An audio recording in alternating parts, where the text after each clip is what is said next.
Ayu, temui sebentar saja. Bibi udah gak tahu harus gimana lagi ngomongnya, ucap Benina. Dia tampak sangat berputus asa. Ayu gak mau. Bei, dia itu bukan ibu Ayu sama Adit. Kami sudah yatim piatu. Tolakku mentah-mentah. Kamu ngomong langsung. Biar dia tahu semua ini mau kamu. Kalau Bibi yang ngomong, disangkanya bohong. Ya udah, biarin aja dia di luar. Nanti juga capek sendiri dan pergi. Gak bisa kayak gitu. Malu sama tetangga. Aku terdiam. Kedatangannya pernah aku harapkan dulu. Sebelum dia sendiri yang memilih benar-benar pergi dari kehidupan kami. Sehingga hanya penderitaan yang aku dan adikku dapatkan selama ini. Dia, perempuan yang sekarang berada di depan memang orang yang sudah melahirkanku. Orang yang seharusnya aku dan Adit panggil ibu. Namun, sekarang kami sudah tidak sudi lagi menyebutnya begitu. Dia bukan ibu. Dia bukan ibu kami. Kamu bicara sama dia. Katakan apa yang membuatmu tidak mau menemuinya. Siapa tahu dia mengerti. Lirih Benina, aku menarik napas dalam-dalam. Lalu mengembuskannya lagi dengan kasar. Siapa tahu kamu berubah pikiran setelah bicara langsung dengannya. Bagaimanapun, dia tetap ibumu dan Adit. Tambah Benina. Kak. Sampai kapanpun, aku dan Adit gak akan pernah menganggap dia sebagai ibu. Ibu kami sudah mati 8 tahun yang lalu. Sergahku. Iya. Terserah mau kamu gimana. Tapi, Bibi minta sekarang kamu temui dia. Biar dia cepat pergi. Nina mengusap pundakku pelan. Aku mengatur napas, lalu mengangguk pelan. Baik. Tapi, Bibi jaga Adit biar dia gak ikut keluar. Aku melirik pintu kamar Adit yang tertutup. Iya, Bibi jaga Adit. Dengan perasaan yang tidak keruan, aku pun berdiri dan melangkah keluar. Tubuh rasanya seperti melayang. Jantung berdegup tidak beraturan dan keringat mengucur deras membasahi tubuh. Aku membuka pintu yang sudah lapuk itu. Suara yang ditimbulkan membuat seorang perempuan dengan kerudung berwarna salem yang sedang duduk di bangku melirikku. Ayu, ya Allah, Neng, kamu sudah besar, ucapnya sambil mendekat dan kedua tangan siap memelukku. Berhenti di situ. Seruku mendengar itu, sontak langkahnya berhenti. Kedua matanya yang sembab menatap penuh tanda tanya. Kenapa? Nak, kenapa kamu nolak ibu? Tanyanya dengan suara yang bergetar. Kenapa? Tanyaku sinis. Kenapa katamu? Aku memelototinya. Ayu, ibu minta maaf sudah meninggalkan kamu dan Adit. Dan ibu juga minta maaf baru sekarang datang ke sini. Ibu baru tahu, kalau bapak kalian sudah tiada. Lirihnya. Sekarang semuanya sudah terlambat. Anggap aja kami sudah yatim piatu sekarang. Sejak 8 tahun yang lalu, ibu kami sudah pergi. Bentakku. Astagfirullah Ayu. Kenapa kamu ngomong begitu? Kedua mata perempuan itu menatapku dengan tatapan yang tidak percaya. Jangan pernah temui kami lagi. Dan sekarang, sebaiknya kamu pergi dari sini. Teriakku sambil menunjuk lurus ke jalan. Ayu, pelankan suara kamu. Tiba-tiba Binina menghampiri kami. Teh Rohmah, lebih baik sekarang Teteh pergi dulu. Biar Ayunya tenang. Ucap Binina kepada perempuan yang masih mematung dengan wajah sembab. Tapi, Nin, kenapa seperti ini? Kenapa Ayu benci sama saya? Tanya perempuan itu lirih. Membuatku merasa semakin membencinya. Kenapa dia munafik sekali? Teteh yang sabar. Nanti saya bantu bicara sama dia ya? Ucap Binina lirih. Gak perlu. Bibi jangan belain dia. Selaku. Apa Bibi lupa bagaimana menderitanku dan Adit gara-gara dia? Sekarang kami sudah bisa menerima semuanya. Terus, kenapa dia harus datang? Sampai kapanpun, aku dan Adit gak akan pernah menerima dia lagi. Tangisku pun pecah lalu, aku berlari masuk rumah panggung peninggalan Bapak. Rumah yang menjadi saksi bisu bagaimana kejamnya dunia ini kepadaku dan Adit. Aku terduduk di balik pintu yang baru saja aku banting. Sehingga, debu dari atasnya yang sudah lapuk berterbangan di sekitar. Mengotori kepalaku yang rasanya seperti mau pecah. Kenapa dia harus datang? Ya, Allah, aku dan Adit sudah mengikhlaskannya. Kenapa luka yang belum sepenuhnya kering ini harus berdarah lagi? Ayu. Terdengar Nina memanggil dari balik pintu. Dia sudah pergi, buka pintunya. Perlahan aku bangkit sambil mengusap wajah yang sudah basah. Kemudian kubuka pintu dan Bei Nina langsung memberikan sesuatu. Ini titipan dari ibumu, ucapnya. Aku meraihnya. Sepertinya, isinya adalah barang rajutan. Entah sweater, topi, syal, atau yang lainnya. Aku gak butuh ini, ucapku yang langsung melemparnya keluar dengan sekuat tenaga. Sekilas, aku melihat seseorang yang baru mau masuk mobil melirik ke arahku. Dia tertegun. Aku gak butuh barang haram itu. Bilang sama dia, aku gak sudi. Teriakku dengan kencang, supaya orang itu mendengarnya. Ayu, nanti ibumu dengar. Bei Nina melirik ke arah mobil. Biar saja. Biar dia dengar. Supaya dia tahu kalau aku benci dia. Teriakku lagi. Sudah. Kamu masuk. Bei Nina mendorong tubuhku dan menutup pintu. Aku kembali terduduk di lantai kayu. Kupegang dada yang terasa sangat sesak. Sakit sekali. Rasanya, aku seperti mau mati. Dulu dia sering membuatkanku sesuatu dari bahan rajutan. Tas sekolah, tempat pensil, kaos kaki, sweater, dan lain-lain. Aku bahagia sekali waktu itu. Karena aku merasa ada cinta dan kasih sayang dari setiap tarikan benangnya. Namun, sekarang aku tidak sudi menerimanya lagi. Karena di sana ada kenangan yang amat buruk. Kenangan menyakitkan yang melikai hatiku, yang sepertinya tidak akan pernah mengering dan sembuh. Tiba-tiba Adit sudah berdiri di depanku. Lalu, dia duduk. Cepat-cepat aku mengusap wajah dan berusaha tersenyum. Ngerjain PR-nya. Sudah? Tanyaku. Remaja 13 tahun itu menggeleng. Apa? Ibu sudah pergi? Tanyanya ragu. Ibu? Ibu siapa? Aku mengerutkan dahi. Yang barusan datang, itu ibu, kan? Tanyanya memastikan. Jangan panggil dia ibu. Karena ibu kita sudah meninggal. Jawabku tegas. Kemudian berdiri. Adit terdiam. PR-nya sudah dikerjakan? Tanyaku megalihkan obrolan. Adit menggeleng. Kerjakan sekarang. Tete mau masak. Nanti, kita makan bareng. Ucapku mencoba tegar. Adit mengganggu kepilan. Kemudian dia berdiri dan masuk kamar lagi. Aku menatapnya. Maafkan Teteh. Liv. Teteh bukan gak tahu kalau kamu sangat merindukan kehadiran seorang ibu. Selama ini, kamu belum tahu bagaimana rasanya disayangi oleh dia. Namun, percayalah, itu tidak lebih menyenangkan. Karena ibu kita, orang yang sudah melahirkan kita adalah seorang perempuan yang tidak mempunyai hati. Hidup kita akan baik-baik saja. Meski kita hanya berdua di dunia yang seluas ini, Teteh akan berjuang buat kamu.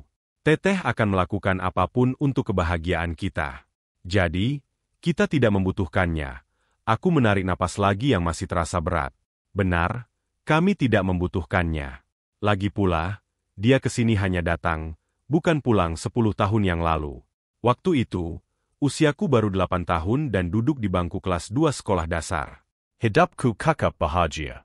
Ada bapak dan ibu yang menyayangiku dan Adit. Terutama ibu. Dia sangat perhatian kepada kami. Tidak pernah dia membentak apalagi memukulku. Meski kadang aku membuatnya kesal karena bermain sampai lupa waktu. Kepada Adit pun sama. Meski adikku itu bermain tanah, tetapi ibu tetap memeluknya dengan penuh kasih sayang. Ibu ada hadiah buat kamu, ucap ibu dengan senyum mengembang di bibirnya. Hari itu, aku baru pulang dari sekolah. Tada!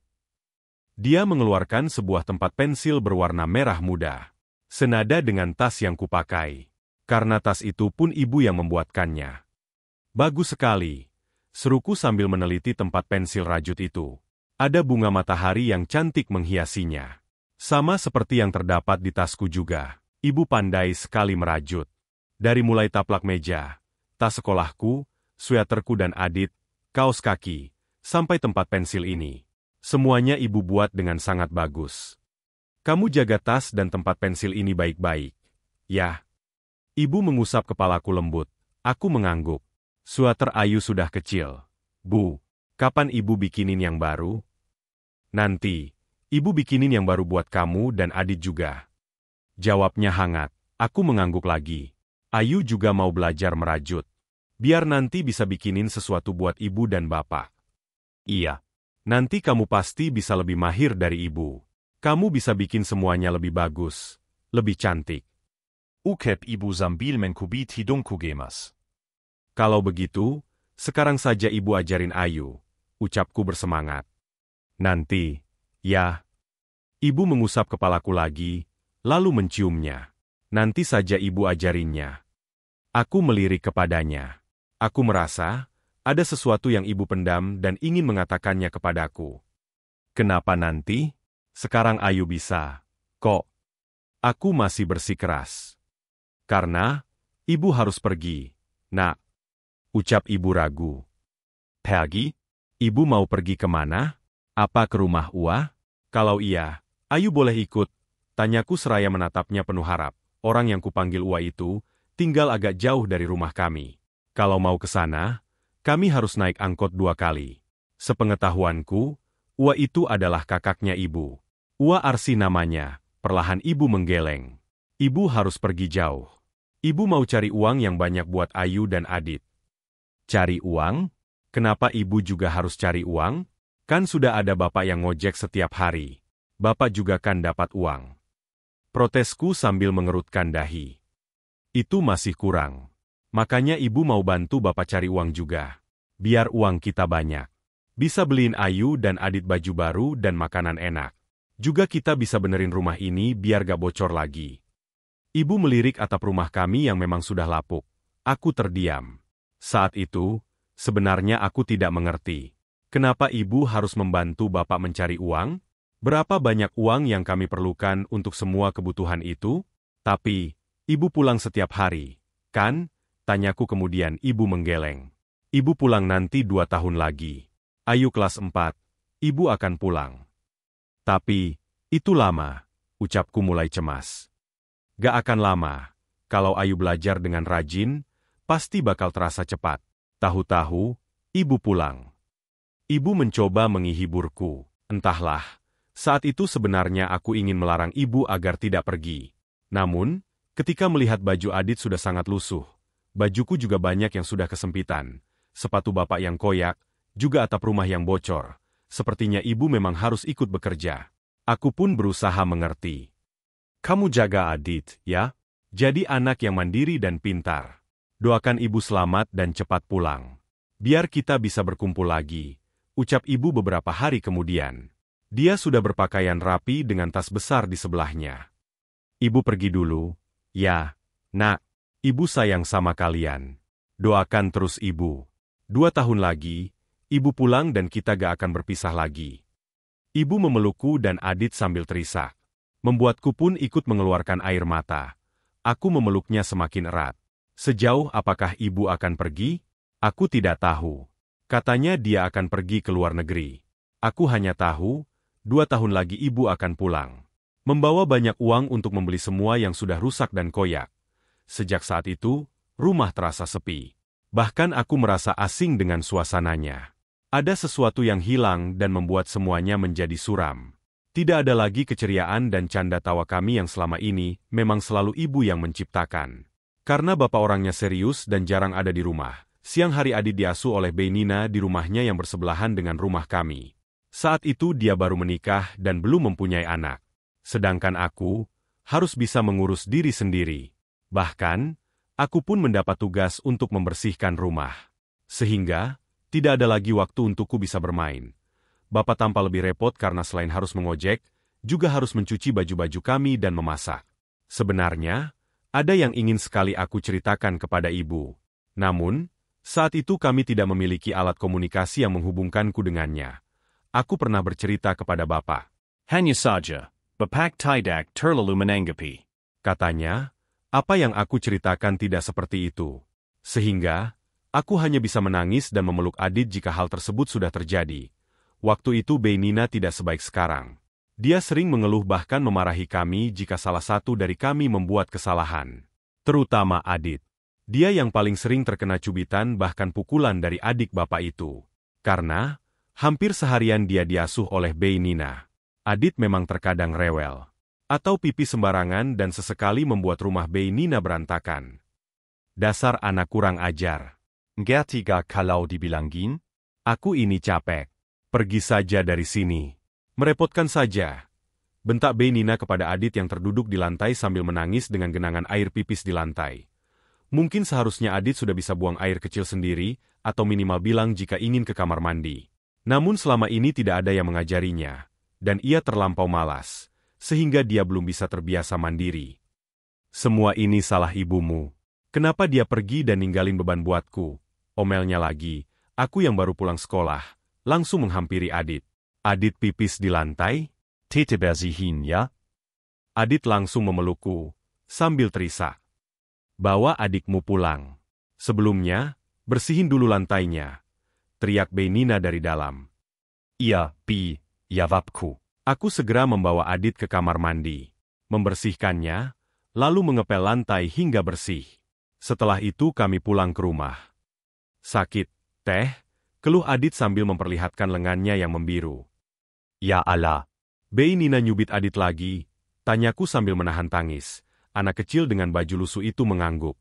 Aku pun langsung memeluknya. Sebenarnya kapan ibu pulang? Tidak bisakah ibu pulang sekarang saja? Tidak apa-apa, kita tidak punya uang. Asal ibu ada di sini, inilah hidupku. Setelah bapak meninggal beberapa tahun lalu, aku merasa sudah seperti yatim piatu. Bahkan di tengah kecanggihan teknologi pun, ibu tetap membiarkan kami hidup seperti itu. Tak ada kabar atau niatan baik dia menghubungi lebih dahulu. Entah apa alasannya hari ini, ibu memutuskan untuk menemui kami pun. Aku yakin karena bujukan dari Bei Nina. Walaupun tak mau tahu, tapi sebenarnya aku tahu kalau Bei Nina beberapa kali menghubungi ibu untuk sesekali menemui kami. Tapi nasi sudah menjadi bubur. Aku sudah terlanjut kecewa pada wanita yang seharusnya kupanggil ibu itu. Apalagi saat mengetahui bahwa di luar negeri, ia bekerja sebagai wanita panggilan. Tak sudi aku harus makan dari uang haramnya. Lebih baik aku benting tulang siang malam daripada harus bergantung padanya. Kini hidupku bisa dibilang sudah dalam fase menerima. Tentunya sebelum kedatangani pagi ini. Baik aku, Adit maupun bini Nina, sudah terbiasa dengan keadaan. Kami sudah menerima semua kenyataan yang ada. Bei Nina tidak segalak dulu. Ia menjadi lebih lembut dan perhatian pada kami. Bahkan ia lebih cocok kami panggil ibu, dibanding ibu kami sendiri. Kini aku sudah terbiasa dengan itu semua. Aku sudah ikhlas dengan kenyataan bahwa ibuku berbeda dengan ibu-ibu pada umumnya. Aku pun sudah tak mengharapkan apapun darinya, selain jangan pernah lagi mencampuri hidupku dan Adit. Intinya aku berjanji pada diriku sendiri untuk hidup lebih mandiri dan menggapai semua cita-citaku dengan sungguh-sungguh. Karena masa depanku lebih penting dari masa laluku. Dari kisah ini kita belajar bahwa penting bagi kita untuk menerima kenyataan hidup yang tengah dialami. Karena bagaimanapun kebahagiaan akan tercipta jika kita menerima dan bersyukur atas apa yang kita miliki, seterjal apapun jalan yang telah dilewati. Namun percayalah, Allah tidak akan menguji hambanya di luar kapasitasnya. Bagaimana menurut kalian? Tulis pendapat kalian di kolom komentar ya.